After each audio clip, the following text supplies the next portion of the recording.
ভারী হতেছে আমার হাদি ভাই, গতকালকে বিদায় নিয়ে গেছে মুসলমান উসমান গনি হাদি। পরিবারের শোকের ছায়া নেমে গেছে মুসলমান। তুমি আমি বুঝতে পারছি না। বিবি জানে স্বামী হারানো বেদনা, ছোট্ট মেয়েটা জানে, সেই মেয়েটা জানে বাবা হারা বেদনা, মা জানে সন্তান হারা বেদনা, বোন জানে ভাই হারা বেদনা।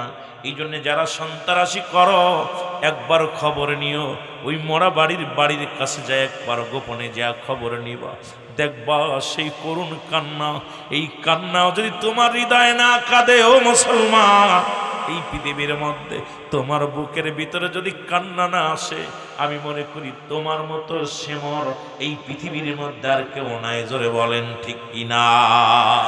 এর সন্তানের লাশ বাবার কাঁধে কত ভারী। ওই যে বাবা সন্তানের লাশ বহন করেছে, ওই বাবা জানে সন্তানের লাশ কত ভারী।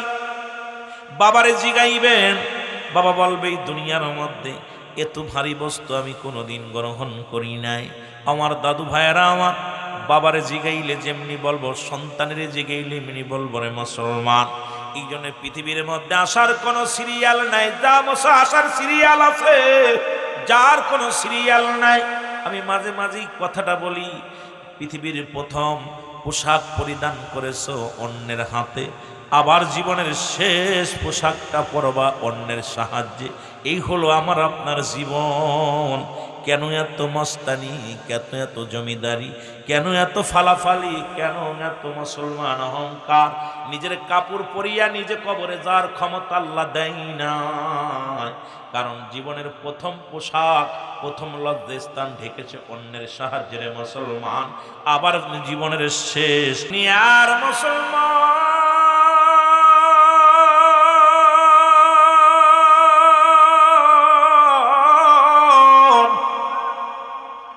নবীজি বললেন, সাহাবীরা রে তোমরা কি আমার সাথে জান্নাতে যেতে চাও? এখন আমি আপনাদেরকে জানতে চাই, রাসূলুল্লাহর সঙ্গে কে কে জান্নাতে যেতে চান? একটু হাত দুখানা তুলে দেখান। মারহাবা, আর একটু জোরে বলেন মারহাবা। নবীজি কথা দিলেন, যে ব্যক্তি 5 ওয়াক্ত সালাত, 5 ওয়াক্ত নামাজ সময় মতো আদায় করতে পারবে, আমি নবী ওয়াদা করলাম, আমি নবী কথা দিলাম রে, আমি নবী তার হাত ধরে জান্নাতে নিয়ে যাব। এখন যদি বলি কে কে আমরা আজকে 7 সালাত আদায় করেছি, অনেক কম হাত উঠবে। যদি মাগরিব আদায় করেছি, যদি বলি কম উঠবে রে মুসলমান। এর নামাজ আপনার জন্য ফরজ, ওয়াজ শুনে নফল বন্দেগী, না শুনলে গুনাহ হবে না। কিন্তু নামাজ যখন ছেড়ে দিবে, ও যুবক শোনো গো, 1 ওয়াক্ত নামাজ কাজা দিলে 80 খুতবা পরিমাণ জাহান্নাম, যার 1 খুতবা পরিমাণ হলো 2,88,00,000 বছর। আপনার আমার জীবনে যত নামাজগুলো ছুটে গেছে, এই নামাজের হিসাব যদি রব্বে কারিম ধরে, আমার মন বলে বাসা সম্ভাবনা। জোরে জোরে চিল্লায়া বলা যাবে না, ঠিক কি না? ও যুবক, এরা যেহেতু নামাজের প্রতি গুরুত্ব কেন নবীজি দিছে শোনো গো। এর 2টা টাইমে মানুষের মরণ হয়, একটা হলো রাতের বেলা, একটা হলো দিনের বেলা। দিন শুরু করেছে আমার আল্লাহ নামাজ দিয়া, রাতও শুরু করেছে আমার আল্লাহ নামাজ দিয়া। বাঁচার কোনো পথ নাই রে যুবক। ওরে মুসলমান, দিনের শুরু হলো ফজর, বান্দা 2 রাকাত সুন্নাত নামাজ তুমি আদায় করলাম। নবীরে ভালোবাসো, নবীর জন্যে পাগল, নবীর জন্যে দেওয়ানা হয়ে গেছো। আর মুখের দাড়িগুলোর মধ্যে বারে বারে শেপ লাগায় দাও, আর দুনিয়ার মধ্যে খ্রিস্টানের মতো চলাফেরা করো। এর মুসলমান, দাইমি সুন্নাত হলো দাড়ি মোবারক রাখা। আজকে সেই দাড়ির মধ্যে খুর মুসলমান হয়ে লাগায় দাও। বড় কষ্ট হয়, বড় কষ্ট হয়, কথাগুলো না বললে নয়।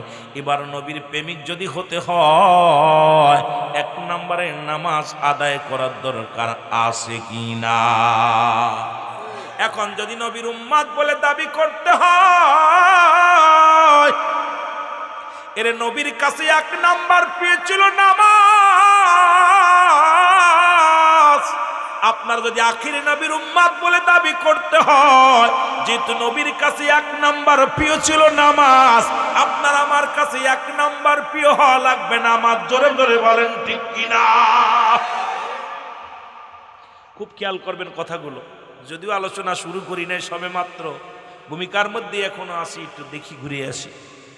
নামাজ আল্লাহ ভালোবাসছে, নামাজ নবীজির প্রতি যত্ন করছে নামাজের এই জন্যে রাতের শুরু দিছে নামাজ, দিনের শুরু দিছে নামাজ। সুবহানাল্লাহ বলেন না? আর একটু জোরে বলেন।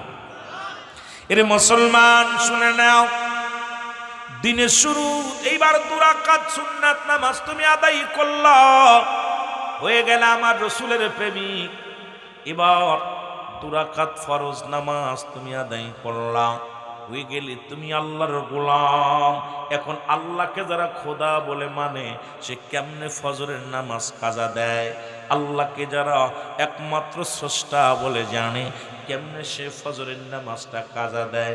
আমার বুঝি আসে না আব্বাজান, বড় কষ্ট হয়। এবার রাতের দিনের মধ্যে যদি মরণ হয়ে যায় রে, নবীও তোমার চিনবে না, আমার আল্লাহ তোরে বান্দা বান্দি বলে স্বীকৃতি দিবে না। কারণ তুই তো ছিলি বেনামাজি, উদাসীনী, কারণ তুমি ছিলে মাস্টার ইবলিসের দলের লোক।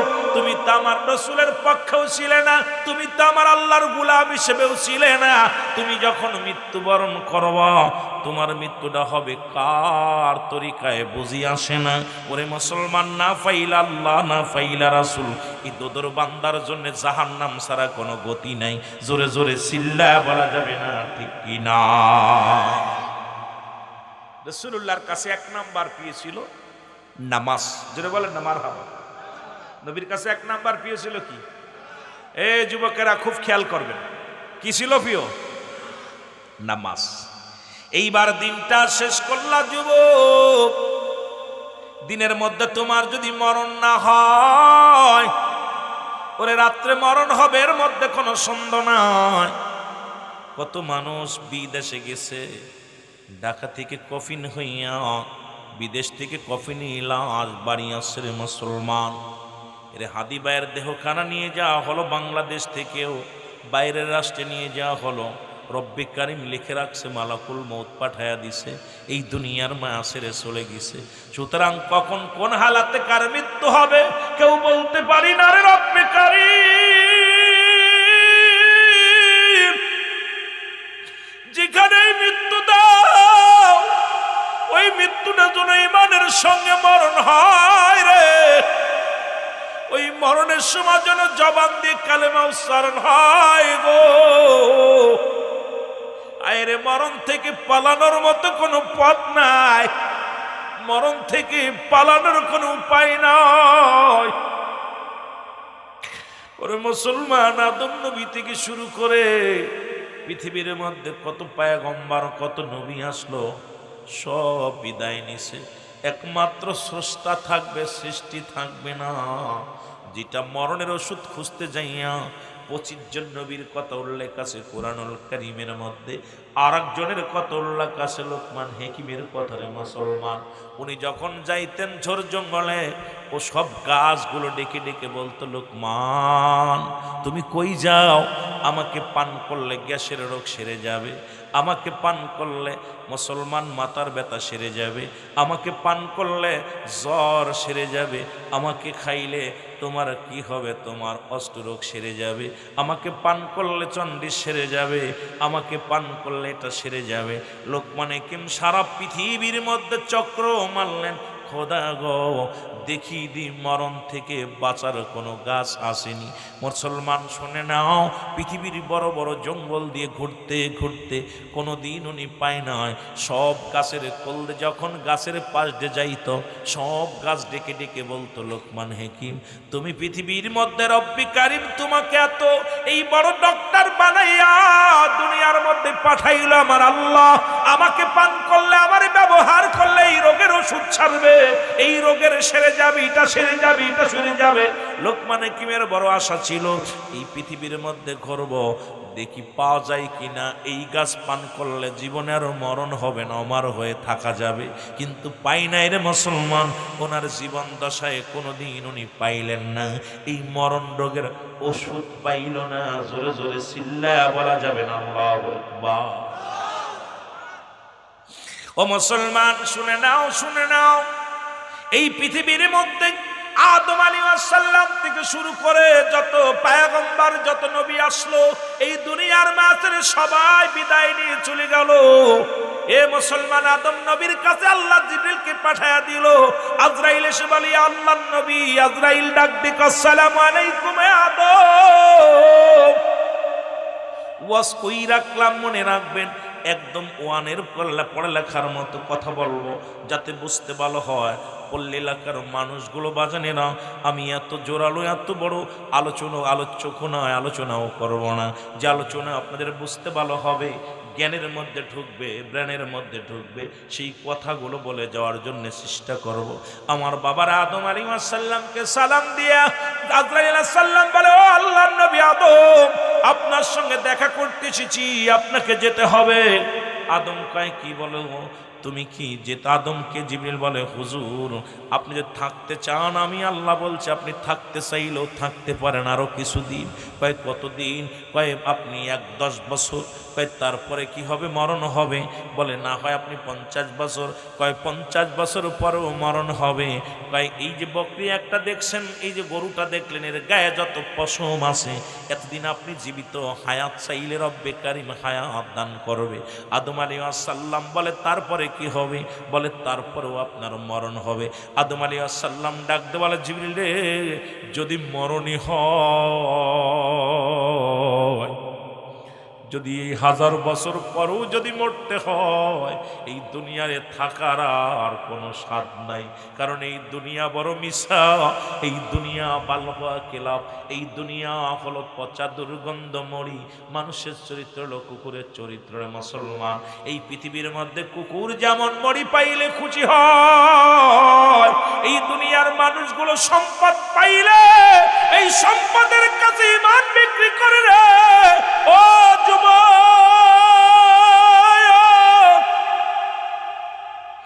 ওরে, সকালে ঈমান আনবে, বিকেলে চলে যাবে রে। রাত্রি ঈমান আনবে, সকালে চলে যাবে। ঠিক সেই মুসিবতের জামানায় আমরা পৌঁছে গেছি। জোরে বলেন ঠিক কিনা? আর একটু জোরে জোরে চিল্লায় বল আল্লাহু আকবার।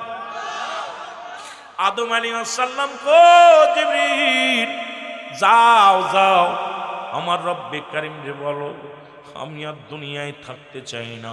যেহেতু 1000 বছর পরেও মরতে হবে, 50 বছর পরেও মরতে হবে, তবে মরার আগে একবার আমার রব্বে কারিমের সঙ্গে দেখা করতে চাই, আমি একটু আলাপ করতে চাই। ওই জান্নাতি ফল, এইটা বাবা আদম আলাইহিস সালামের সঙ্গে জিবরিল আমিন আগমন করেছিল মাত্র 4 বার। ও যুবক শোনো, শোনো, এই দুনিয়ার মধ্যে জিবরিল আমিন রে ডাক দেখায়, জিবরিল রে, এই জান্নাতি ফল মূল খাইতে চাই। ওরে মুসলমান শুনে নাও, আমার বাবারা, আমার ওনারও মৃত্যু হয়েছে এই দুনিয়ার মধ্যে। আর আমার শুধু উনি নয়, ও মুসলমান, মুসা আলাইহিস সালাম রব্বে কারিমের সঙ্গে দুনিয়ার মধ্যে কথা বলেছে রব্বে কারিমের সঙ্গে। মুসা আলাইহিস সালামের কাছে জিবরিল আসছে মুসলমান 450 বার ওনার সঙ্গে আলাপ হয়েছে জিবরিল আমিনের। জিবরিল কয়, মুসা নবী গো, আপনাকেও যেতে হবে। মুসা নবী কয় যেতে হবে। যদি আপনি থাকতে চান, কয় কতদিন রাখবে? কয় এতদিন। কয় যেহেতু চলেই যেতে হবে, আর দেরি নয়, যেহেতু আমার মরণের পেয়ালা পান করা লাগবে, সেহেতু আমাকে নিয়ে যেতে বলো। যাবার আগে আমি রব্বে কারিমের সঙ্গে একটু আলাপ করতে চাই। ইব্রাহিম নবীর একই অবস্থা।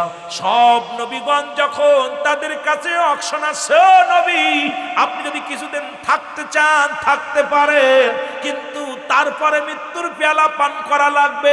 এই পৃথিবীর মধ্যে একমাত্র স্রষ্টা থাকবে, সৃষ্টি থাকবে না। আমরা যেহেতু সৃষ্টি জগতের মুসলমান, আমরা কেউ থাকবো না, সবাই বিদায় নিতে হবে। জোরে বলেন ঠিক কিনা? কত ওষুধ, ডাক্তার ওষুধ, কবিরা যা দেখাও দেখাও, লন্ডন আমেরিকা নিয়ে গেছো, যাও, মালাকুল মউত যখন আইসা যাবে, আমেরিকা যাইতে পারবো? মালাকুল মউত যাইতে পারবো না। মালাকুল মউত সিন্ধুক বানাইয়া আপনাদের এই যে গিলামে যে কিছুদিন আগে বগুড়া দেখলাম, ওই যে আপনার সেই গেছিলাম মস্তানগড়, যা দেখি সেই ওই যে কি যেন ভেউলা নাকি সাপে কামড়ানো, এইটা আমি ঢুকি নাই, আমার সহকারীরা ঢুকছিল, ওই যে আমার সহকারীরা দুজন ঢুকছে, আমি আর ঢুকি নাই। আমি দেখলাম মাজারটা গেলাম, কিন্তু একটু ঘুরে ঘুরে দেখলাম। দেখা পরে ওই উনার বলে সাপে সব জায়গা মরার ভয়ে উনি সিন্দুক বানাইছে, সিন্দুক বানায় রাখছে, ওর ভিতরে ঢুকছে আজরাইল আলাইহিস সালাম সাপ হইয়া। মারহাব বলেন, আর একটু জোরে বলেন না। আপনারা জানেন, আরো শুনলে নয়, আপনার সাদ্দাত জান্নাত বানাইছিল না? কথা বলেন, কি বানাইছিল? সাদ্দাত জান্নাত বানাইছিল। বানাইয়া অনেকগুলো সাদ্দাত বানাইছে, বানাইয়া জান্নাতের চারিপাশে ঘিরে রাখছে, যাতে আজরাইল আর চিনতে না পারে। কথা বুঝছেননি? মরণে ফাঁকি দিতেছে। এখন মালাকুল মউত পাঠাই দিছে আজরাইল, আল্লাহ যাও ওর জানটা কবাস। আজরাইল আয়া দেখে অনেকগুলো সাদ্দাত, কার জান কবাস করবো? চারিদিকে যেদিকে তাকাই এটি একই রকম চেহারা। আজরাইল আলাইহিস সালাম বলছে, আল্লাহ এ কোন উপায় করবো, এখন তো যেদিকে তাকাই সেটি তো সাদ্দাত, নকল কোনটা আসল কোনটা চিনা বড় দায়। আল্লাহ কর মউত কয়টা দিছি? কয় মউত তবে 10টাই। কয় 10টা বাজতে দেখবে আসলটা পড়ে যাইব। সুবহানাল্লাহ কইতে। আর একটু জোরে বলেন। আসলটা বাঁচতে পারতো না, কারণ নকলগুলো থাকবে, আসলটা যখন ভিতরে ঢুকতে গেছে, আজরাইল পিছন থেকে পাঞ্জাবি টান দিছে, দাঁড়া, কই যাও? কয় এত সুন্দর করে বানাইলাম, একটু দেখবো। কয় আল্লাহ কইছে ঢুকতে পারবি না। আজরাইল আমার একটু সুযোগ দাও, ভিতরে ঢুকবো, খালি দেখা চলে আসবো। আজরাইল হবে না, আল্লাহ কইছে হবে না, কারণ ওই সময় আর পাচ্ছ না। দুনিয়া থেকে অনেক আফসোস করেছিল, ওনার কান্না দেখে আজরাইল কান্না এসে গেছিল।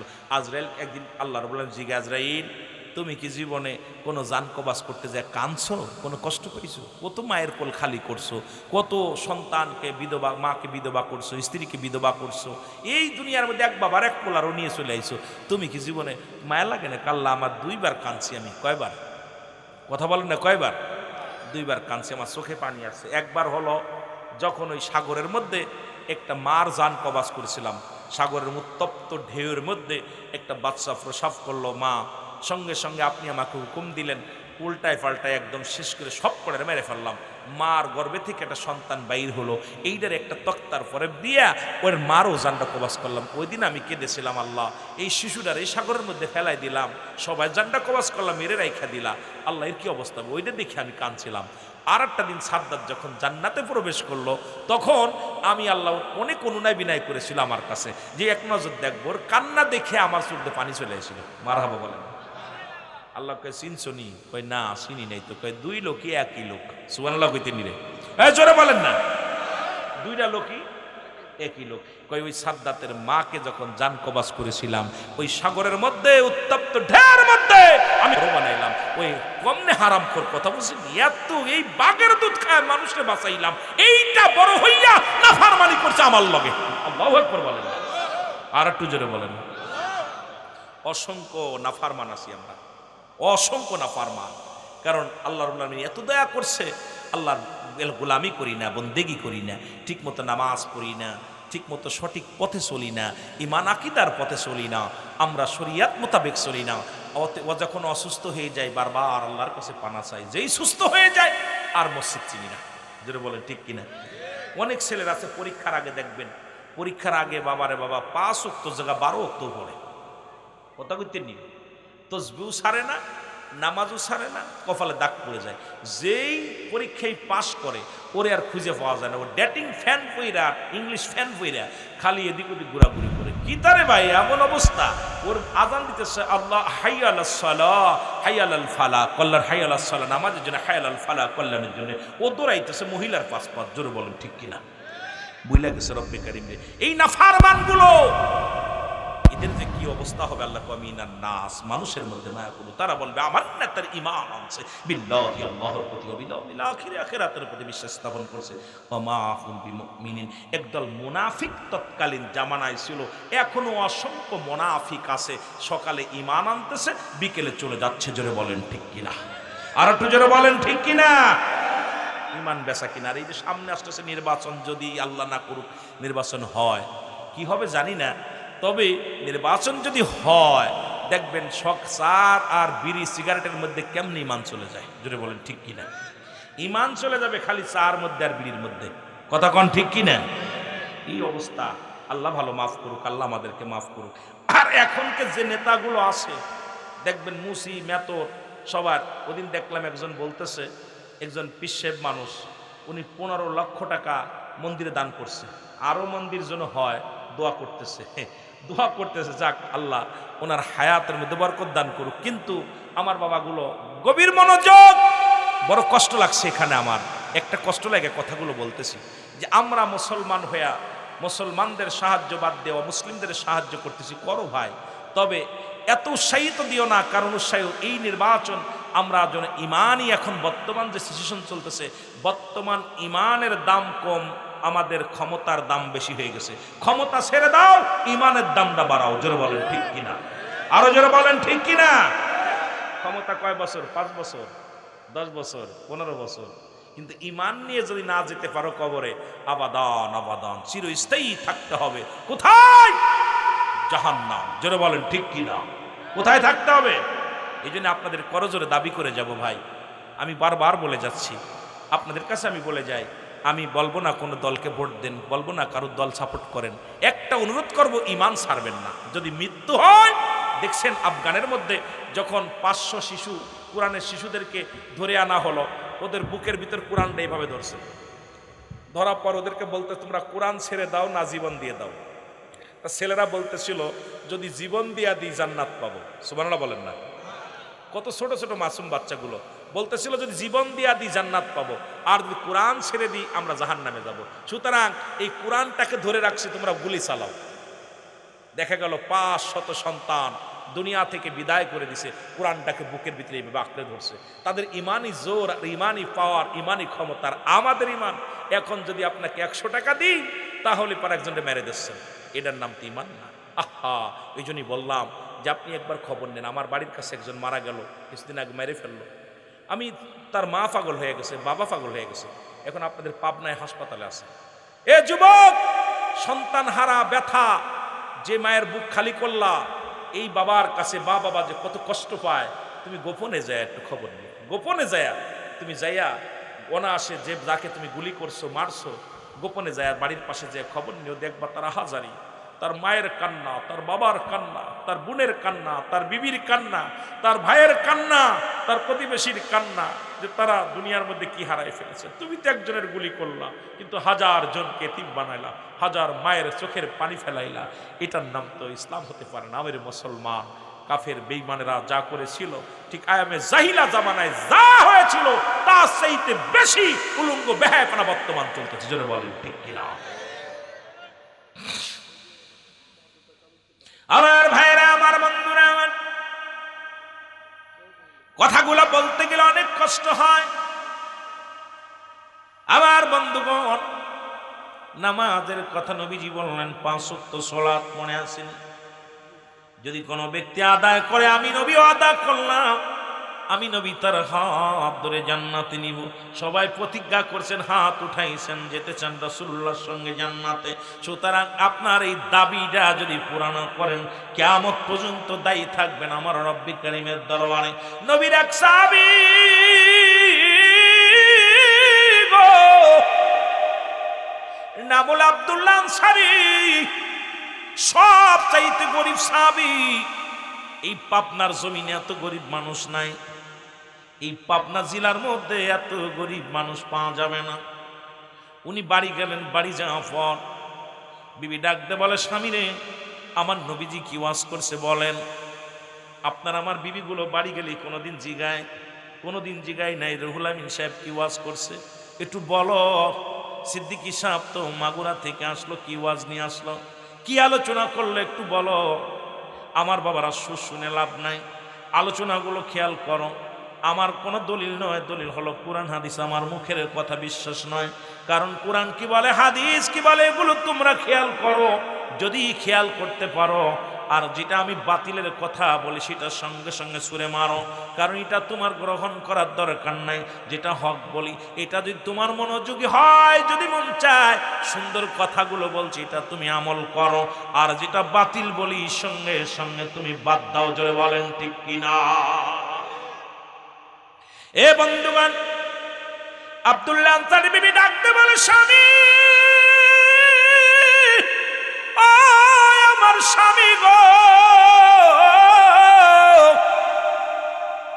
রহমতের নবী কি ওয়াজ করছে একটু বলেন গো। বলে, বিবি রে, আমার নবী ওয়াজ করছে কোন ব্যক্তি যদি 5 ওয়াক্ত সালাত, 5 ওয়াক্ত নামাজ যদি সময় মতো আদায় করতে পারে, রাসূলুল্লাহ তার হাত ধরে জান্নাতে নিয়ে যাবে। জোরে বলেন মারহাবা।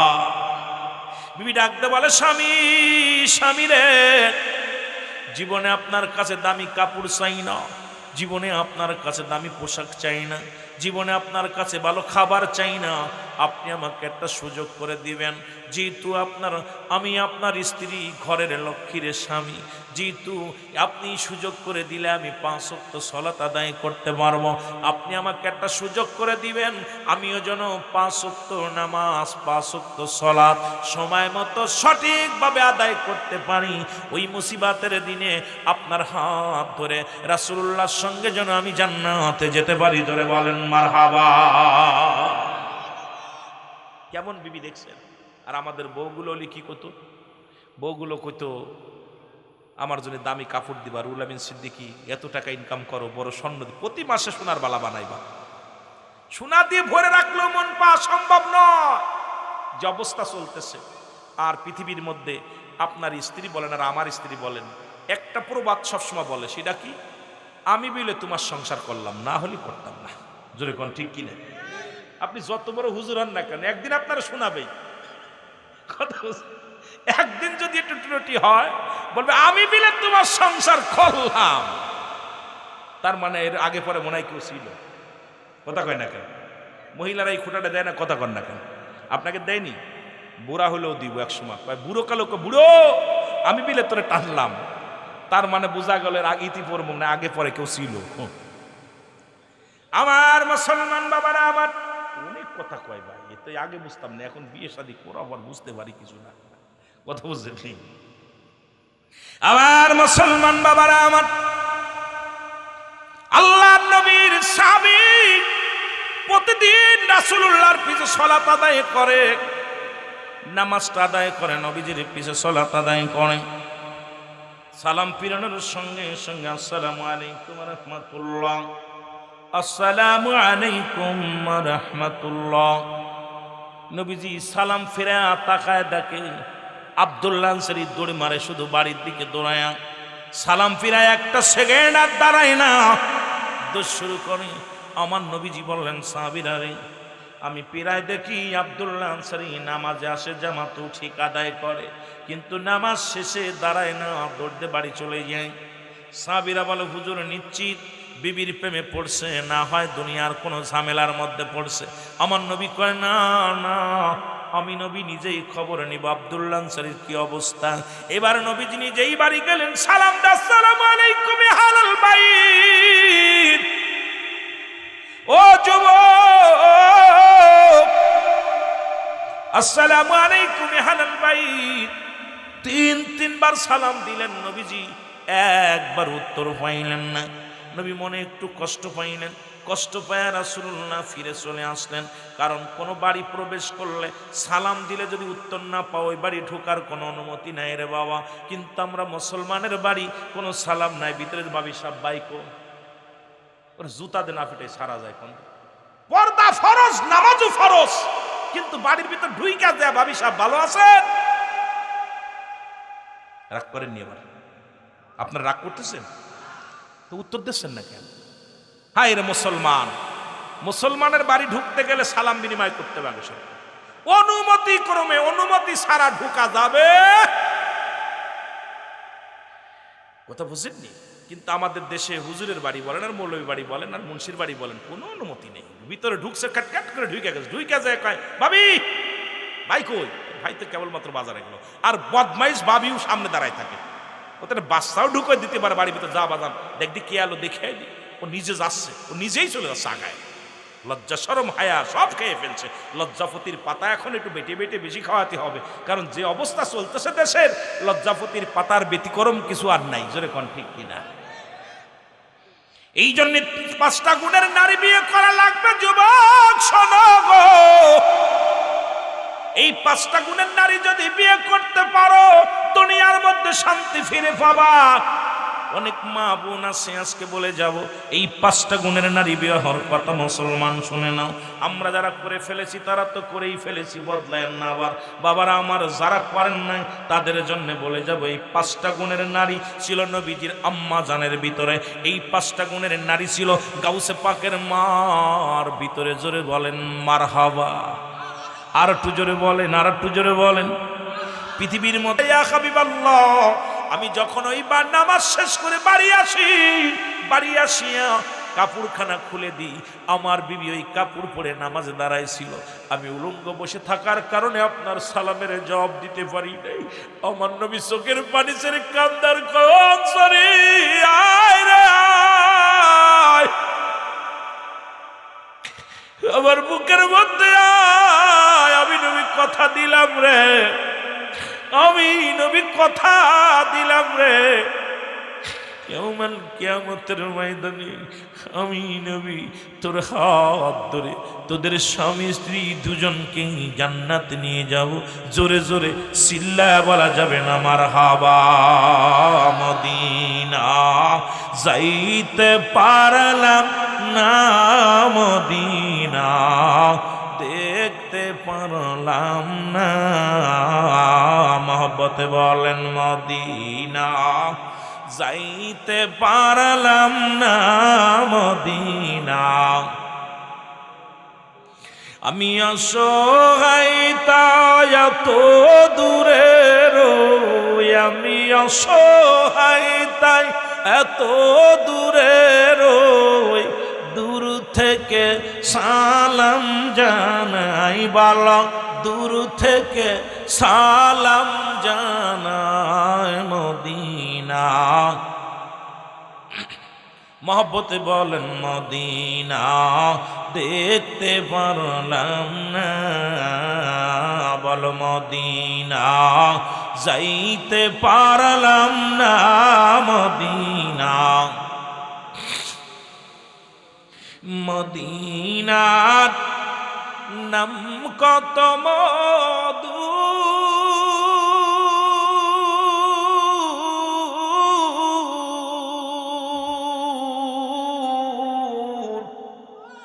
মদিনা আর যে কত দূর।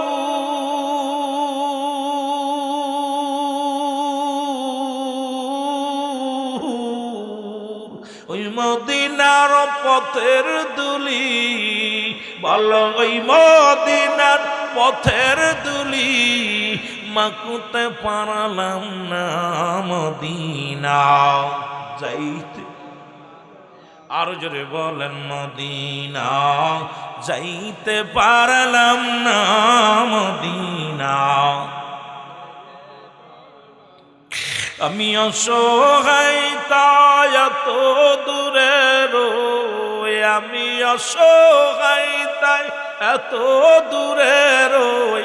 শুধুই সালাম জানাই, বলো শুধুই সালাম জানাই, মদিনা যাইতে পারলাম না, মদিনা। আরো জোরে বলেন মদিনা যাইতে পারলাম না, মদিনা। মদিনার নাম কত সুন্দর,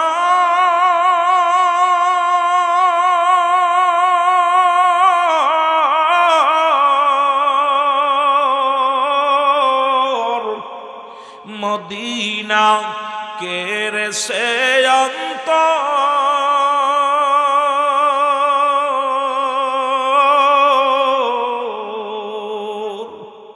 এই পাবনা জিলার সালাম খানি, পাবনা জিলার সালাম খানি পৌঁছাই দিও মদিনায়, বলো পৌঁছাই দিও মদিনায়, মদিনা মদিনা দেখতে পারলাম না, বলো মদিনা নাও মদিনা। এ দুনিয়ার মুসলমান,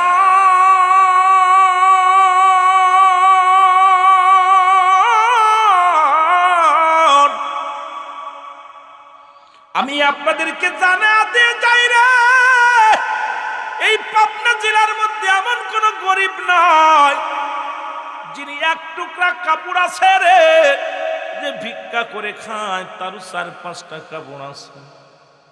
আজকে মাহফিল যারা করতেছেন মুসলমান শুনে নেন, এই আরিয়া পাড়ার জমিনের মধ্যে এমন কোন গরিব নাই যার এক টুকরা কাপড় আছে। কিভাবে নামাজের দোহাই দেবেন বাবা, আমি পড়বো না রে মুসলমান। রে এক টুকরা কাপড় দিয়া যদি নবীর সাহাবীর স্বামী স্ত্রী নামাজ পড়তে পারে গো, আর তুমি আমি ওজর কোন কি ওজর দিবা? ওজর দেওয়ার মতো কোনো পথ নাই। কারণ রাসূলুল্লাহর কাছে 1 নাম্বার ছিল প্রিয় নামাজ। নবীর উম্মত বলে দাবি করতে হলে 1 নাম্বার আমাদের কাছেও প্রিয় হওয়া লাগবে নামাজ। জোরে বলেন ঠিক কিনা? 2 নাম্বার নবীর কাছে প্রিয় ছিল তার উম্মতগণ। মারহাবা বলেন না। এরে নবীরে মানেন, নবীর উম্মত বলে দাবি করেন তো? দাবি করেন না? নবী কয় হায়াতি খায়রুল লাকুম, আমার হায়াতের জিন্দেগিটা আমার উম্মতের জন্য কল্যাণ স্বরূপ। আবার আমার নবীজি কি বলে শোনো, নবীজির কথাগুলো একটু কান দিয়া শুনে নাও। নবী বলেন হায়াতি খায়রুল লাকুম, আমার হায়াতের জিন্দেগিটা, ওই 63 বছরের জিন্দেগিটা আমার উম্মতের জন্য বড় কল্যাণ স্বরূপ। কারণ আমি দুনিয়ার মধ্যে আসলাম, আমার উম্মতের সঙ্গে কথাবার্তা বললাম, উম্মতের সঙ্গে চলাফেরা করলাম, উম্মতিরা যেমনি সংসার ধর্ম করলো আমিও এমনি করলাম, উম্মতিরা যেমনি শাদী করলো আমিও এমনি করলাম। এখন বাবারা আমার নবী, আবার আমার নবী দুনিয়া থেকে চলে গেছেন। নবী কি কয় শোনো বাবা, নবী কয় ফাতি খায়রুল লাকুম, আমার ওফাতটা আমার উম্মতের জন্য কল্যাণ স্বরূপ। ও মামায়াতি খায়রুল লাকুম, নবী কয় আমার উম্মতিরা রে, এই দুনিয়া থেকে আমি নবী বিদায় হয়ে গেলাম আমার উম্মতের কল্যাণের জন্য। কারণ পৃথিবীর মধ্যে যদি কোন উম্মত ভালো কর্ম করে, আজকে যেমন এই ভালো কর্ম করছেন, টাকা পয়সা খরচ করে জান্নাতের বাগান সাজাইছো, নবী প্রশংসা করে আমার আল্লাহর দরবারে। আমার মুখের কথা না, রাসূল বলছে মুসলমান শুনে নাও, মামায়াতি খায়রুল লাকুম আফাতি খায়রুল লাকুম, আমার নবীর মুখের কথা হনো, আমার আব্বার কথা নয়, আপনার বাবা মায়ের কথা নয় রে মুসলমান শুনে নাও। নবী বলে আমার উম্মতিরা রে, এই দুনিয়ার মধ্যে কোন উম্মত যদি ভালো কর্ম করে, আমি নবী প্রশংসা করি আমার রব্বে কারীমের দরবারে। আমার আল্লাহ অমুক গ্রামে অমুক ব্যক্তি সালাত আদায় করেছে, আল্লাহ এই মুসলমান শুনে নাও, শুনে নাও, অমুক ব্যক্তি কোরআনের মাহফিলে বসেছে, আমি প্রশংসা করি আমার রব্বে কারীমের দরবারে। আবার যদি কোনো উম্মত গুনাহের কাজ করে,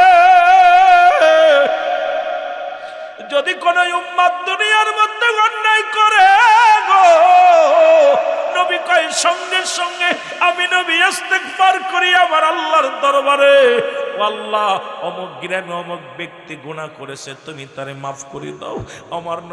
আমার নবীর পাগলেরা শোনো, এই নবীর কাছে 2 নাম্বার পেয়েছিল তার উম্মতগণ।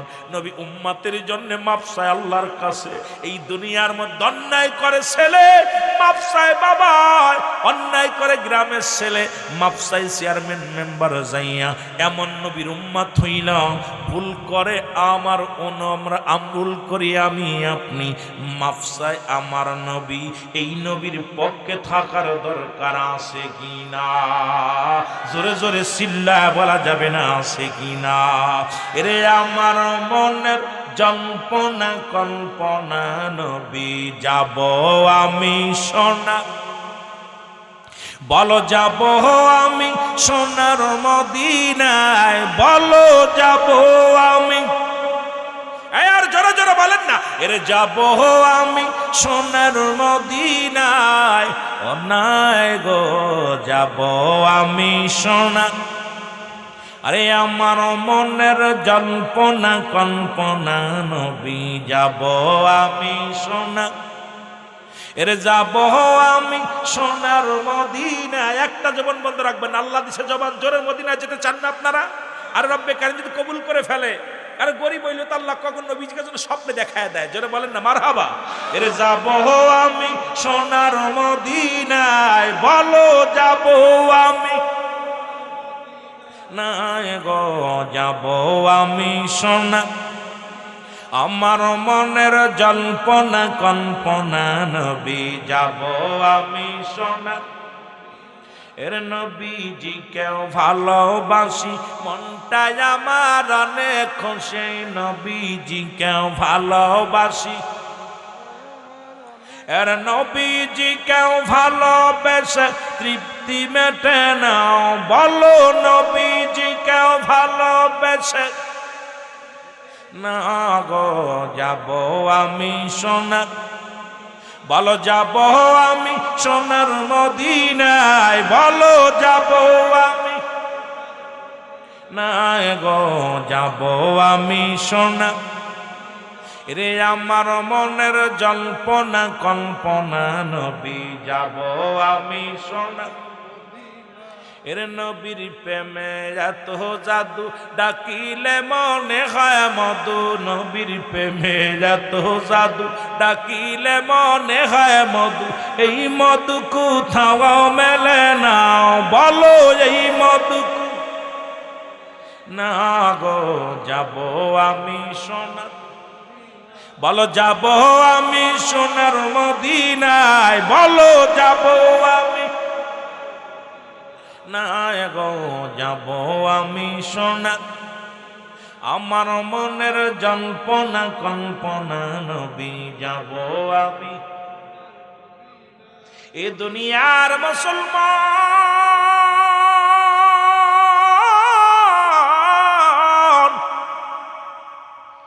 এর নবীর কাছে 2 নাম্বার পেয়েছিল তার উম্মতগণ। আজকে পাখির মতো গুলি করে সেই উম্মতের কেমনে মারো গো? এর নবী জীবনের চাইতে তার উম্মতের ভালোবাসে। নবী নিজে না খাইয়া পেটে পাথর বাঁধছে উম্মতের মায়ায়। জীবনে কোনদিন আরামে ঘুমায় নাই উম্মতের বেদনায়। আজকে এক মুসলমান হয়ে আর এক মুসলমানকে কেমনে গুলি চালাও, কেমনে তা এক মায়ের বুকের সন্তান কেড়ে নাও, কেমনে মানুষ ঘর দরজা আগুন দিয়ে পুড়া দাও, কেমনে আজকে দুনিয়ার মধ্যে যুবক বড্ড কষ্ট হয় রে। যদি নবীর গুণে গুণান্বিত না হও তুমি কিসের মুসলমান, তুমি কিসের ইমানদার, কিসের মুমিন বলে দাবি করবা? নবীজির কাছে 2 নাম্বার পেয়েছিল তার উম্মতগণ। আজ থেকে আপনি আপনার কাছে আমার আর এক মুসলমান ভাই নিজের আপন ভাইয়ের চাইতে 70 গুণ মহব্বত করা লাগবে, তাকে জীবনের চাইতে অধিক পরিমাণ ভালোবাসা লাগবে। কারণ যখন আপনি মারা যাবেন ওই লাশের খাটেখানা আপনার ভাই ধরবে, ওই প্রতিবেশী আপনার জানাজায় শরীক হবে, ওই আপন জনের আপনার কবর খনন করবে, বাঁশ কাটবে মুসলমান, এই দুনিয়ার মধ্যে ইলহাম দিবে, জানাজার গোসল করাবে আপন জনেরা। আজকে কেমনে হইয়া তুমি মুসলমান হয়ে মুসলমানের বুকে গুলি চালাও, মুসলমান হইয়া মুসলমানকে হত্যা করো, মুসলমান হইয়া মুসলমান মারো? তুমি কেমন ইমানদার, কেমন ইমানদার, কেমন মুসলমান? বড় কষ্ট হয় রে বাবারা আমার। আমি আপনাদের কাছে বলে যাই ও যুবক বন্ধুরা আমার, 2 নাম্বার পেয়েছিল আমার নবীর কাছে মুসলমান আর এক মুসলমান উম্মতগণ। 3 নাম্বার আমার নবীর কাছে পেয়েছিল তার বিবিগণ। জোরে জোরে চিল্লায় বলো মারহাবা। এর 3 নাম্বার পেয়েছিল তার বিবিগণ। এই পৃথিবীর মধ্যে যুবক রাসূলুল্লাহর কাছে 3 নাম্বার পেয়েছিল তার বিবিগণ। এর মুসলমান, আজকে আমার দেশের অনেক বক্তৃতাকে নিয়ে অনেক পজিটিভ নেগেটিভ কথা বলে। শোনো, নবী যখন বিয়ে করলো, নবীর বয়স 25, এই 25 বছরে বিয়ে করলাম মাদান খাদিজাকে। খাদিজার বয়স 40। কারণটা কি একটু বুঝা দিয়ে যাই আপনাদেরকে। আবার নবীর বয়স যখন 53, বিয়ে করলাম মাদান আয়েশা সিদ্দিকা। নবীজি বুঝাইলেন, মেয়েরা শোনো, তোমার স্বামী যদি বয়স্ক হয়, এই দুনিয়ার মধ্যে খবরদার তাকে অসম্মান করো না। আবার তোমার স্বামী যদি বুড়া হয়, তোমার স্বামী যদি বুড়া হয়, আম্মা জান খাদিজা নবীকে এত ভালোবাসতেন, আমার নবীর এত ভালোবাসতেন, পৃথিবীর মধ্যে কোনোদিন অবহেলা করেন নাই। স্বামীর বয়স কম বলে কখনো তারে অবহেলা করেন নাই। নবীজি যখন জান্নাত জাহান্নাম দেখে আসলেন, নবীজি আসিয়া আম্মা জান আয়েশা সিদ্দিকারে বলে, আয়েশা রে শোনো, জাহান্নামের মধ্যে দেখলাম 99% জাহান্নামী মহিলারা আগুনের মধ্যে দাউ দাউ করে জ্বলে। আমার নবীজি বলা পর আম্মা জান আয়েশা সিদ্দিকা বলে, ইয়া রাসূলুল্লাহ, ইয়া হাবিবাল্লাহ, কেন? নবী বলেন, ওই সমস্ত মেয়েরা স্বামীকে লানত দিত। নবীজি বলার পর আম্মা জান আয়েশা সিদ্দিকা বলে, ইয়া রাসূলুল্লাহ, ইয়া হাবিবাল্লাহ, লানত কারে কয়? লানত কাকে বলে একটু বুঝতে চাই। আমার নবী বললেন, যে সমস্ত মেয়েরা স্বামীকে গালি দেয়, স্বামীকে অভিশাপ দেয়, স্বামীকে অসম্মান করে, সমস্ত নামাজ, সমস্ত রোজা, সমস্ত জাকাত বরবাদ হয়ে যাবে। এ আমার যুবকেরা শোনো, যে সমস্ত মেয়েরা স্বামীর দুর্নাম মানুষের কাছে করে, স্বামীকে গালি দেয়, স্বামীকে অভিশাপ দেয়, খোদার কসম সব ইবাদত বরবাদ হয়ে যাবে। আমার নবীজি বললেন, আমার নবী ডাকতে বলো, আয়েশা শোনো, ওই সমস্ত নারীরা কিয়ামত পর্যন্ত জাহান্নামে জ্বলবে, এবং যখন কিয়ামত সংগঠিত হবে, ওই জাহান্নামের নিম্ন স্তরের মধ্যে তাদের ছুঁড়ে মারা হবে। কারণ স্বামীর লানতকারী নারীরা আজকে আমার দেশে প্রতিনিয়ত, হুজুর বলেন, মৌলবী বলেন, ওই মহিলারা অভিশাপ না দিয়ে থাকতে পারে না। শুধু অভিশাপ আর গালিগালা, মানুষের কাছে বদনাম। স্বামীর দুর্নাম যদি কোনো ব্যক্তি করে, আল্লাহর কসম বিনা হিসেবে সে জাহান্নামে যাবে। এই জন্য বাবা, আমার নবীজি প্রথম বিয়ে করলেন খাদিজাকে। খাদিজার বয়স তখন 40। আমার নবীর কত ভালোবাসে দুনিয়ার মধ্যে। আমার বাবারা, আমার নবীজি খাদিজার জন্য চোখের পানি ফেলতো। আবার যখন বিয়ে করলেন, নবীর বয়স যখন 53, বয়স হলো আম্মা জান আয়েশা সিদ্দিকার বয়স তখন 7 অথবা 9। এই 9 বছরে বাসর হয় রে বাবা। শুনে নাও, শুনে নাও, আমার নবীকে বুড়া বলে কোনোদিন গালি দেয় নাই, আমার নবীর কোনোদিন অবজ্ঞ করে নাই, অবহেলা করে নাই। এই জন্য আমার দেশের বাবারা যারা আছেন, এই জন্য আমার নবীজি উম্মাতের শিক্ষা দেওয়ার জন্যে করে গেলেন কি কাজ, ইসলামের বিধানগুলো শিখায় গেলেন। এই জন্য বললাম, হায়াতি খায়রুন লাকুম। এইটার যদি বিশ্লেষণ করি বাবা, আজকে সারা রাত কেটে যাবে। সুতরাং গভীর মনোযোগ। আজকে শেষ হয়ে যাচ্ছে, আর অল্প কয়েক মিনিট দেরি হচ্ছে, 5:30-7 মিনিট পরে দিচ্ছি। একটু যেহেতু আসেন 5-6 মিনিট পরে ছেড়ে দিচ্ছি, যেহেতু 10টা পর্যন্ত 45 বাইজা গেছে, আর মাত্র কয়েক মিনিট আমি আসি। আমার বাবারা, আমার বন্ধুরা, আমার শুনে নাও, আবার নবীজি দুনিয়ার মধ্যে মাটি কাটলেন, মাটি টানলেন। আমার আগের বক্তা বলছে, আল কাসিম হাবিবুল্লাহ, দিন মজুরি মেহনতকারীর আল্লাহর বন্ধু। আমি কানে শুনেছি ওয়াজটা, আমার বাবারা আমার শুনে নাও। রাসূল বললেন, কারণ নবী নিজে মাটি কাটলেন, কোনো আমার উম্মাতিরা যদি কোনোদিন কেউ কর্মজীবী হয়, দিন মজুরি হয়, যেন কষ্ট না পায়। আমার নবীজি মাটি টানছে, আমার নবী বকরি পালন করেছে। আমার নবী কিসের জন্য? যাতে আমার উম্মাতিরা যদি কেউ গরিব হয়, সেজন্য মনে কষ্ট না পায়। আবার নবী একটা কাপড় গায়ে দিছে, যার দাম হলো 42,000 দিরহাম। পৃথিবীর কোন রাজা বাদশা পড়তে পারে নাই। পৃথিবীর মধ্যে তুমি যদি ধনী হও, তুমি এমপি হও, তোমার ভিতরে যেন অহংকার না আসে। আমার নবী তালিযুক্ত কাপড় পরেছে, আমার নবী রাজত্ব করেছে, আমার নবী প্রধানমন্ত্রী ছিল, আমার নবী রাষ্ট্র চালাইছে। রাষ্ট্র চালানোর ভিতরে নবী কোনোদিন ফকর আনে নাই। আর আমার দেশের এমপি মন্ত্রী, আমার দেশের মুসলমান চেয়ারম্যান মেম্বার হইলে ওদের সীমানায় যাওয়া যায় না। জোরে বলেন ঠিক কি না? আর একটু জোরে জোরে চিল্লায় বলেন ঠিক কি না? আমার বন্ধুরা, আমার গভীর মনোযোগ, আমার বাবারা আমার, আমি আপনাদেরকে এই জন্য করজোর অনুরোধ করে যাব, আমার নবীজির ভিতরে নবীর সঙ্গে মেশাল দাও। নবীকে বলছে বায়ানাত, উত্তম ব্যবহার, উত্তম আখলাক, উত্তম চরিত্র যা রাসূলুল্লাহর ভিতরে ছিল তোমার ভিতরে কেন আসবে না? তুমি নবীর উম্মত বলে দাবি করলে নবীর আখলাক চরিত্রগুলো আপনার আমার ভিতরে আনার দরকার আছে কি না? নবী মনে হয় প্যাকেট প্যাকেট সিগারেট খাইতো,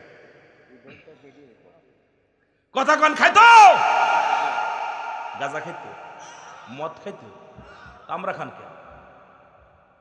এই মিয়া, নবীর উম্মত বলে দাবি করতে হলে নবী মনে দাড়িগুলো চাইছে ফেলতো, তাই না? কথা কয় না কেন? নবী মনে বেগানা নারী নিয়ে ঘুরে বেড়াইতো, কথা কয় না? নবীকে ঘুষ খাইতো, সুদ খাইতো, আমি খান কেন? আমি আশ্চর্য হয়ে যাই, নবীর উম্মত বলে দাবি করবেন অথচ নবীর চরিত্র, নবীর আদর্শ আপনার ভিতরে নাই। আপনি কিসের নবীর উম্মত? ও ফিরাউনের কারণের বংশ পরিচয় দেয়াই ভালো, জোরে বলেন ঠিক কিনা? ফিরাউন নমরুদ কারণের মতোই আমার বাবারা দুনিয়ার মধ্যে, কারণ আমার রাসূলুল্লাহর আদর্শ যদি না থাকে আমার ভিতরে, আমি কিসের মুসলমান? রাসূলুল্লাহ আমার নবীজির ভিতরে দেখেন না, খালি যাতে আমার উম্মাত যদি কষ্ট না পায়, সব হালাত আমার নবীজির ভিতরে। কখনো রাজ্য চালাইছে, কখনো প্রজা, কখনো রাজা, ঠিক কিনা? ঠিক কিনা? আবার আমার দেশের কিছু কিছু মৌলবীরা ওয়াজ করে, নবী ৭০ তালি কাপড় গায়ে দিছে। আরে মুন্সি, রাসূলুল্লাহ ৭০ তালি গায়ে দিছে ঠিক আছে, কিন্তু আমার রাসূল যে একটা জামা গায়ে দিছে যার দাম ছিল ৪২,০০০ দিরহাম, যা পৃথিবীর কোন রাজা বাদশা পড়তে পারে নাই। মারহাবা বলেন না?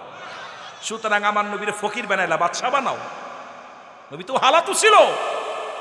সুতরাং রসুলের ভিতরে এই আদর্শগুলো থাকার পিছে একটাই কারণ, কোন উম্মাতের ভিতরে যেন বিনয় হয়, কোন উম্মাতের ভিতরে যেন অহংকার না আসে। কারণ ৩ শ্রেণী মানুষ জাহান্নামে যাবে। নাম্বার ওয়ান পিতামাতার নাফরমানি সন্তান, ২ নাম্বার হলো এতিমের মাল ভক্ষণকারী, ৩ নাম্বার হলো অহংকারী মানুষ। এই অহংকার যাদের ভিতরে, হিংসা ঢুকে যাবে, আজকে সমাজের মধ্যে এই মানুষগুলো সব পতন ঘটবে। আল্লাহু আকবার বলেন। আমার ভাইয়েরা, আমার বন্ধুরা, আমার যে কথাগুলো আমি বলতেছিলাম, দিলের কান্ডা লাগা শোনো। রাসূলুল্লাহর কাছে ২ নাম্বার পেয়েছিল, ৩ নাম্বার পেয়েছিল তার বিবিগণ।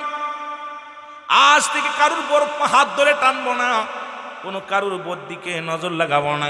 ফেসবুক খুললেই দেখি এর বউ নিয়ে যাচ্ছে, ওর বউ নিয়ে যাচ্ছে, এর বউ নিয়ে যাচ্ছে। বড় কষ্টরে মুসলমান, আর বউথে বিদেশে গেলে আসে তো আর বউটা পাওয়া যায় না, জোরে কোন ঠিক কিনা? আমার অবস্থা, দেশের অবস্থা, এই জন্য 5টা গুণের নারী বিয়ে করা লাগবে। নাম্বার ওয়ান, আজকে সময় নাই, তাড়াতাড়ি আলোচনার মধ্যে ঢুকি মুসলমান, শুনে নাও। নাম্বার ওয়ান, 1 নাম্বার হলো যিনি পৃথিবীর মধ্যে মুসলমান পয়গম্বর সুলাইমান, উনি যখন বিয়ে করবে উজিরকে ডাকতে বলে, উজির আমি শাদী মুবারক করব, কিন্তু আমার রব্বে কারিম তো 5টা গুণের নারী বিয়ে করতে বলেছে, তুমি খবর লাগাও, এই 5টা গুণের নারী যদি পাই তাহলে বিয়ে করব। আগামীকাল মহিলা মাহফিল আছে, একটু টাচ দে যায়, কাজে লাগবে রে মুসলমান। 3টা আমল করলে মেয়েরা নাচতে নাচতে জান্নাতে যাবে, যদি সময় পায় আমলগুলো বলে যাবো রে মুসলমান। কারণ 1-2 ঘন্টা আলোচনায় কিচ্ছু নয়, এরম 4-5 ঘন্টা নিয়ে আপনাদেরকে কিছু কথা বললে বোঝাইতে পারতাম। যুবক বাবারা আমার, এর নবীজি বললেন, মুসলমান শোনো, পয়গম্বর সুলাইমান কি কয়, শোনো, বিয়ে করবে এই 5টা গুণের নারী দেখো, যদি নারী পাও সারা অর্ধ পৃথিবীর খলিফা সুলাইমান পয়গম্বর অল পৃথিবীর মধ্যে 5টা গুণের নারী পায় না। এখন আপনাদের ভিতরে এই 5টা গুণের নারী পাবেন বলে আমার বিশ্বাস হয় না, কারণ পাবনা জেলায় আসে বলে আমার বিশ্বাস হয় না। ভালো করে লিখে নাও, 1 নাম্বার গুণ হলো এই পৃথিবীর মধ্যে 1 নাম্বার হলো সতীত্বর আমানতদারি। জোরে বলো মারহাবা। আরো জোরে না, আসতে না, জোরে কইবা। 1 নাম্বার হলো সতীত্বর আমানতদারি। এখন খালাতো ভাই, মামাতো ভাই, ফুফাতো ভাই সর্বনাশের মূল। এই যুবকরা কথা কয় না, কারণ মামাতো ভাইয়ের চেহারা দেখা হারাম, কোনো মুফতি যদি ফতোয়া দেওয়া শুনিয়ে আসো কিতাব আমার কাছে। মুসলমান খালাতো ভাইয়ের চেহারা দেখা হারাম, মামাতো ভাইয়ের চেহারা দেখা হারাম, চাচাতো ভাইয়ের চেহারা দেখা হারাম। এই হারামকে হালাল বলার কোনো একতারা নাই। তুমি মুসলমান বলে দাবি করো, অথচ মামাতো ভাই খালাতো ভাই একই জায়গা ঘোরাঘুরি করো। এ দুনিয়ার মধ্যে সম্পূর্ণ হারাম। হারামকে হালাল বলার কোনো মুক্তি নাই, কোনো মুহাদ্দিস নাই। মুসলমান শুনে নাও, এই ওয়াজগুলো শুনলে অনেকে কষ্ট পায়, অনেকে বলবে সিদ্দিকী সাবাইয়া আমাদের বিরোধিতা করো। মা শোনো, একটা মাহফিল করে যদি একজন মানুষ হেদায়েতের মধ্যে আসে, এই মাহফিলটা সার্থক হবে। একটা মানুষ যদি নামাজি হয়, একটা মানুষ যদি খারাপ কাজ থেকে ভালো হয়, তাহলে এই মাহফিলটা রব্বে কারীমের দরবারে কাজে লাগবে। নয়তো আইলাম আর গেলাম, ববে কিছু পাইলাম না। এক নাম্বার হলো সতীত্বর আমানতদারি, দুই নাম্বার হলো পর্দাশীলতা নারী। আরো জোরে, আরো জোরে। এ যুবক, দুই নাম্বার হলো পর্দাশীলতা নারী। আজকে নামাজ যেমন ফরজ, পর্দা তেমনি ফরজ। কইতেছিলাম নবীর গুণে গুণে, নবীর ভিতরে নবীর কাছে 5টা জিনিস প্রিয় ছিল, বলতে যা ফিরে আসি মনে রাখবেন। পরে 3 নাম্বার হলো, 2 নাম্বার হলো পর্দাশীলতা নারী, 3 নাম্বার হলো আমলধারী নারী। জোরে জোরে চিল্লায় বলো মারহাবা। 3 নাম্বার হলো আমলদারি নারী। এই 3টা যদি আমলদারি নারী যদি একবার সংসারে আইসা যায়, দেখবেন সংসারের ভিতরে সুখ আর শান্তি। জীবনে আপনাকে বলবেন আমাকে পাবনা নিয়ে যাও, আমাকে পাগলা ঘর দেখাও। জীবনে তাকে মোটরসাইকেল উঠানো সম্ভব হবে না, জীবনে ঘর থেকে বাইর করা সম্ভব হবে না। ওই নারী চাইবে, বলবে স্বামীরে আমাকে পর্দা করতে দাও, আমাকে পর্দার ঘর খিলাফ করায় না, আমাকে আমল করার সুযোগ দাও। মুসলমান শুনে নাও, 2 নাম্বার হলো পর্দাশীলতা নারী, 3 নাম্বার হলো আমলদারি নারী, 4 নাম্বার হলো গুণবতী রূপবতী নারী। জোরে জোরে চিল্লা বলো মারহাবা। এই গুণবতী নারী আর গুণবতী রূপবতী নারী যদি বিয়ে করতে পারো, বছরকে বছর বিদেশে পড়ে থাকো, জীবনেও স্বামীর হক নষ্ট করবে না, জীবনেও শ্বশুর শাশুড়ির হক নষ্ট করবে না, জীবনে ভাইয়ে ভাইয়ে ফিতনা বাঁধাবে না, দুনিয়ার মধ্যে কাউকে কষ্ট দিবে না, এই মহিলার আওয়াজ বেড়ার বাইরে যাবে না। এই গুণবতী রূপবতী নারী জীবনে বেপরদায় চলাফেরা করবে না। বাবার এই গুণের গুণান্বিত যদি নারী বিবাহ করতে পারো, দুনিয়ার মধ্যে সংসারের মধ্যে শান্তি আর শান্তি আসবে।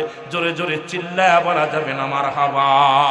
5 নাম্বার হলো, এই 5 নাম্বার হলো আজ থেকে প্রতিজ্ঞা করব, আদর্শবান বাবা মায়ের সন্তান।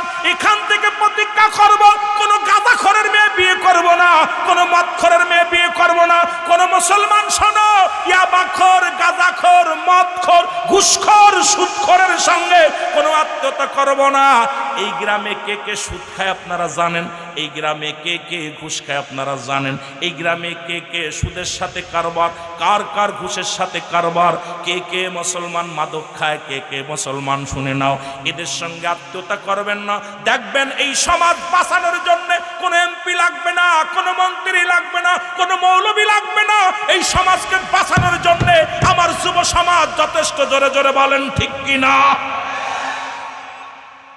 সুন্দরী চামড়া দিকে ভুলা যাবে না। এখান থেকে প্রতিজ্ঞা করবে, একজন ভ্যান চালকের মেয়ে বিয়ে করব, তবু হারামখোরের সঙ্গে আত্মীয়তা করব। কোন সুদখোর, কোন ঘুষখোর, কোন লম্পট, এই পৃথিবীর মধ্যে মাদকখোর, গাঁজাখোর, বাবাখোর, এদের সঙ্গে কোনো আত্মীয়তা করব না। আজ থেকে প্রতিজ্ঞা করেন, এই সমাজ যদি সোনার সমাজ না হয়, সুশীল সমাজ না হয়, 1 বছরের ভিতরে আমার কাছে বুঝে নেবেন। আজ থেকে প্রতিজ্ঞা করেন যে আমরা এই সমাজ থেকে এগুলো তাড়িয়ে দেব। যুব সমাজই পারে সমাজকে বাঁচাতে। জোরে বলেন ঠিক কিনা? আজকে যুব সমাজ ওগুলো সব বন্ধ করো, বন্ধ করে দিয়ে আসো, দিনের পথে ফিরে আসো। দিনের পথে ফিরে আসলেই তোমরা কামিয়াব হবা। আমি এই জন্য বললাম, এই 5টা গুণের নারী যদি বিয়ে করতে পারো, প্রতিজ্ঞা করবা যে আল্লাহ, প্রয়োজন হলে একজন ভ্যান চালক, রিক্সা চালক, দিনমজুরি বিয়ে করব, তবু ওই ঘুষখোর, সুদখোরের সঙ্গে কোনো আত্মীয়তা করব না, গাঁজাখোরের সঙ্গে কোনো আত্মীয়তা করব না, মদখোরের সঙ্গে কোনো আত্মীয়তা করব না। রাজি আছেন সবাই? রাজি?